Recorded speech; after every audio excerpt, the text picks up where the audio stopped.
السلام علیکم کتونکو تاسو ګورئ زموږ سواد.com او زه مراد علي خان کتونکو دا وخت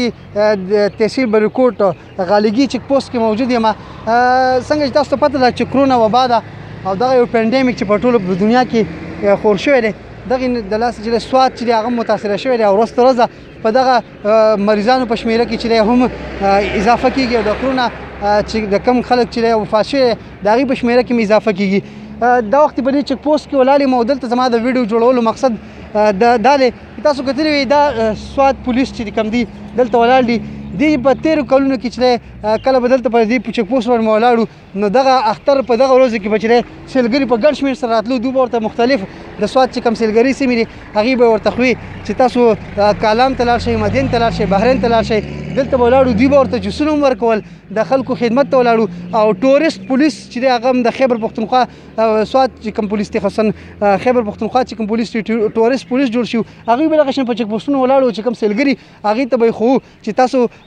دغه د سواد چې کوم ښایسته سیمې دي هلته تللی شئ هلته چې دی تاسو له ټرافیک نه بچ کیدی شئ او د دغه ښایسته نظامونه چې دی خوندونه اخیستی شئ خو دا وخت چې دی اوس چې کوم اختر دی دا بالکل مختلف دی هغې نه اوس دې ته هدایت شوي دي چې کوم سیلګري راځي په هغې باندې باقاعده پابندي لګېدلې ده اوس چې څوک راځي دوی کوشش کوي چې کوم د چا تعلق چې د سواد سره نه دی نو هغه واپس کوي ځکه دا چې کومه وبا روانه ده چې د دې نه چې خلک بچ شي تاسو کولی شئ دا پولیس اهلکار چې کوم دي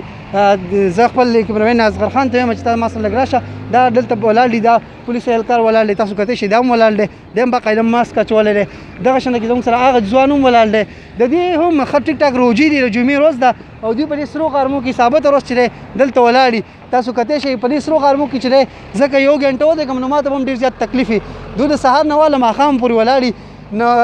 که زما ستاسو ټولو ته هم د پولیس اهلکار سره زما دلته ملاقات وشو زه ورسره میلاو شوم نو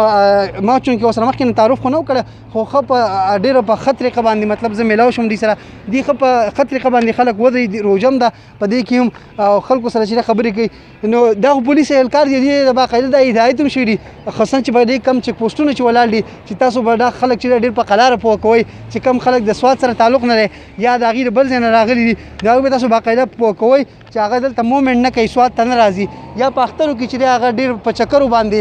نه ګرځي یا په بایک باندې چې دی هغې دې نه ګرځي د جمعې په ورځ به دې چکر یې نه وهي په هغې پابندیان لګولي دوی پوه کوي خو زما تاسو ټولو خپلو خلکو ته خپل ولس ته هم دغه یو پیغام دی چې تعاون وکړئ دا زموږ خپل پولیس دي دا زموږ خپل خلک دي د دوی سره هم تعاون وکړئ او دې اختر کې چې ډېره ګزاره وکړئ په کورونو کې کښېنئ ګرځئ مه او که تاسو چېرته ځئ نو ډېر په آرام سره د دوی سره خبره کوئ ځکه سهار نه واله د ماښام پورې سړی په دې سرو غرمو باندې ولاړ دي که دا پولیس اهلکار موږ ته لږه سخته خبره وکړي نو ده له پکار ده ځکه دی کیدای شي د غرمو لږ ګرم کړی خو موږ له ډېر تعاون پکار دی ځکه موږ په ایسي په ګاډي کې په موټر کې دنده ناست یو که دی موږ ته لږ تیزه خبره وکړي نو موږ خو هسې هم یخ یو که د دغه دماغ لږ ګرم شوي نو خیر دی که نه ده خو پسې له پاسه تکه توره ټوپۍ هم په سر کړي هغې به ګرم کړی موږ دنده په ایسي ګاډي کې ښه ټیک ټاک یخ ناست یو فرېش ناست یو موږ تازه یو اینی ټایم نو موږ له پکار ده چې ډېر زیات خیال وساتو په دې مقدسه میاشت کې هم او د هغې نه پس د اختر چې کوم خوشحالیانې دي په هغې کې دی هم دغه خپل پولیس اهلکار چې دوی که تاسو وګورئ د سواد په دهشتګرد دی کې چې څنګه د دې کردار و دغه شان دی که اوس د کرونا چې کوم وبا ده په دې کې هم د ډېر لوی کردار دی او سواد پولیس چې کوم دی هغه نه دا وخت نه صرف د دغه د کرونا خلاف چې دی جنګ کوي باقاعده ولکه د خپلو خلکو سره تاسو کتی شئ زموږ په بینګورې ښار کې بعضې پولیس اهلکار چې کوم دي هغې په خلکو کې راشن هم تقسیموي دا زموږ خپل خلک دی په موږ خفه کېږي زموږ د حفاظت دپاره دلته ولاړ دي نو پکار ده چې موږ سره دوی سره تعاون وکړو تر دې دمه خپل قربان مراد علي خان اجازت ورکړئ د لوی الله